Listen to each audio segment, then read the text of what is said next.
Olá, meus amigos, eu sou o pastor Walter e este é o seu canal, o Polisor.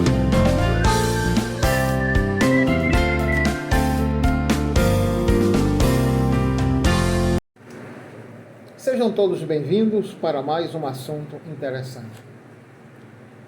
No nosso último vídeo, nós falamos sobre intervenção militar. À primeira vista, dá a impressão que eu estava falando sobre uma necessária intervenção militar no Brasil por conta da baderna, da bagunça que estão fazendo com o nosso país. Mas eu não quero tratar de política nos meus canais. Eu falei sobre intervenção militar. Falei de intervenção dos exércitos do céu nos assuntos da terra. Toda vez que o Todo-Poderoso, o Rei do Universo, interferiu nos negócios da terra, foi porque o pecado, a maldade tinha extrapolado os seus limites e então Deus interferiu para pôr ordem na casa. A primeira intervenção foi quando o querubim da guarda, que era o governante provisório da terra primitiva, quando ele extrapolou no seu governo. Os livros de Ezequiel, capítulo 28, a partir do verso 12, e Isaías, capítulo 14, a partir do versículo 12, relata a ascensão e a queda de Eiléu, aquele que foi colocado como regente do planeta Terra por Deus, aquele que andava no meio das pedras afogueadas. Isso refere-se ao fato do planeta Terra ser muito jovem quando Eiléu era o seu governante. Ele achou-se no direito de subir aos céus e reivindicar a glória de Deus para si, já que ele se achava o máximo. Ele tinha aqui um governo muito próspero, ele era um tirano aqui na terra. Se você ler Isaías e Ezequiel com atenção, você vai perceber que esta narrativa não está falando de um rei terreno, mas de um rei maligno, de um rei perverso, que todos nós conhecemos como Satanás. A Bíblia diz que ele é o príncipe deste mundo. E quando ele intentou tomar para si a glória de Deus, Deus acionou os seus exércitos e ele foi expulso dos céus.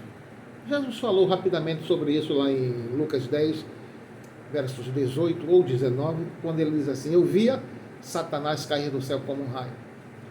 E então houve essa primeira intervenção e a terra ficou arrasada de tal modo que o escritor sagrado disse que ela ficou desolada e sem habitantes.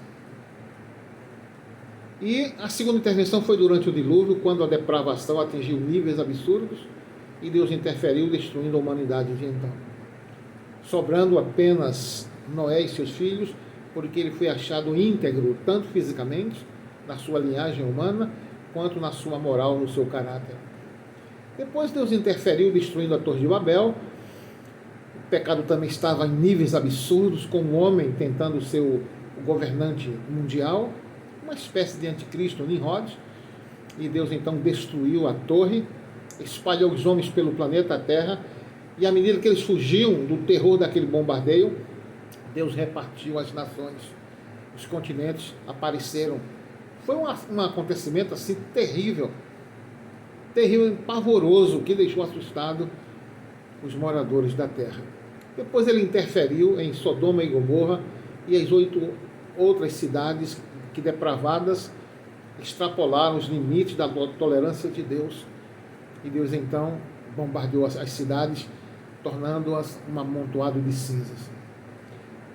Durante o reinado de Jabim e Sisera, eles atacaram Israel invocou o nome do Senhor, e os anjos, pilotando seus veículos, os seus querubes, suas naves vivas, bombardearam os exércitos de Jabim desde a órbita da terra. Foi um acontecimento que a juíza de Israel, Débora, cantou que as estrelas dos céus combateram desde as suas órbitas contra Jabim e Sisera.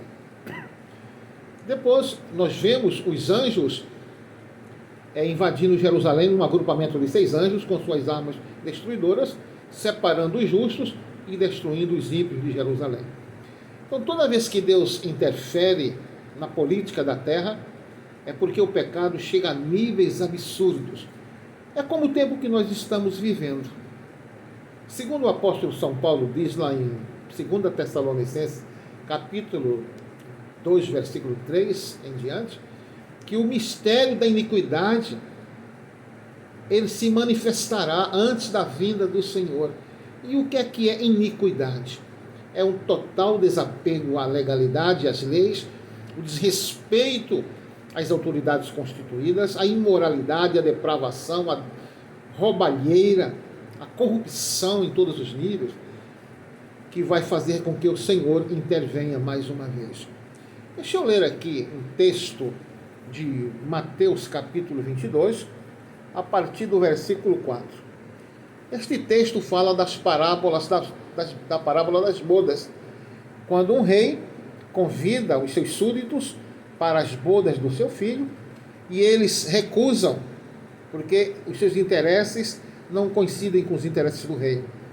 E para demonstrar o seu desagrado pela gentileza do rei, mataram os seus servos que vieram trazer o convite da festa.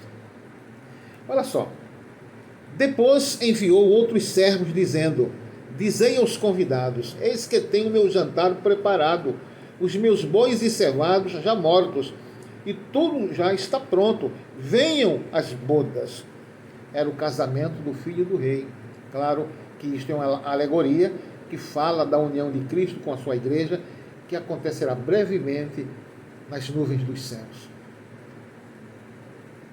Porém, eles, não fazendo caso, foram um para o seu campo e outro para o seu negócio, e os outros, apoderando-se dos servos, os ultrajaram e mataram. E o rei, tendo notícias disso, encolerizou-se e, enviando os seus exércitos, destruiu aqueles homicidas e incendiou a sua cidade. Esta é uma belíssima alegoria do que está acontecendo no nosso mundo. O Evangelho está sendo pregado, as pessoas estão sendo convidadas para se humilhar perante o Senhor, para receberem os benefícios do refrigério da sua presença, mas as pessoas têm trocado o amor de Deus por qualquer coisa. E não bastasse o seu nível de intolerância para com as coisas de Deus, tem perseguido a igreja, matando e ultrajando os seus servos.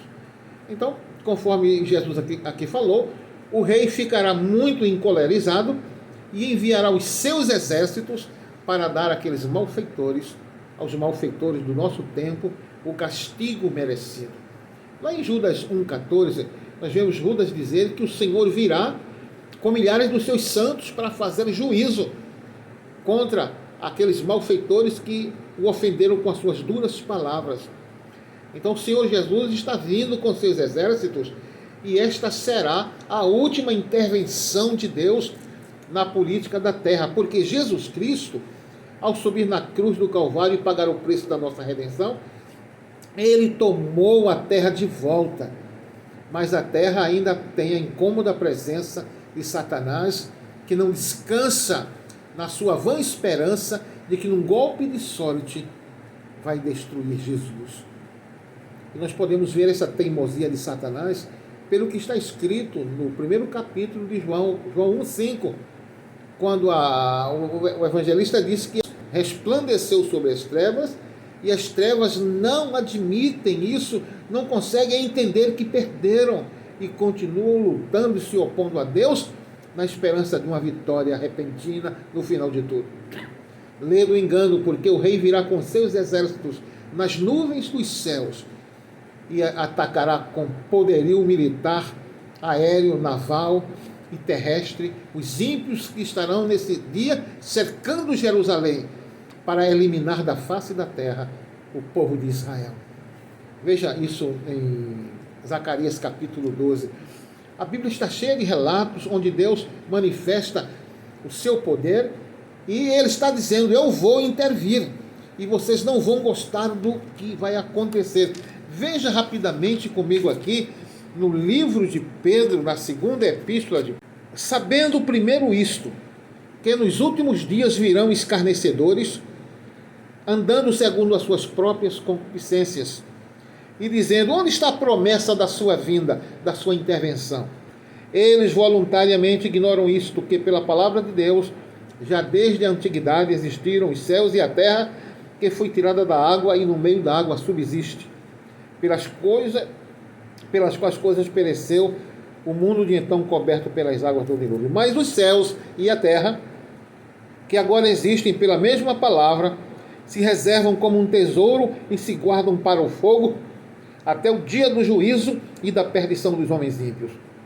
Mas, amados, não ignoreis uma coisa, que um dia para o Senhor é como 1000 anos e 1000 anos como um dia. O Senhor não retarda a sua promessa, ainda que alguns a tenham por tardia, mas é longânimo para convosco, não querendo que alguns se percam, senão que todos venham a arrepender-se. Mas o dia do Senhor virá como ladrão de noite, no qual os céus passarão com grande estrondo, e os elementos ardendo se desfarão, e a terra e as obras que nela se queimarão.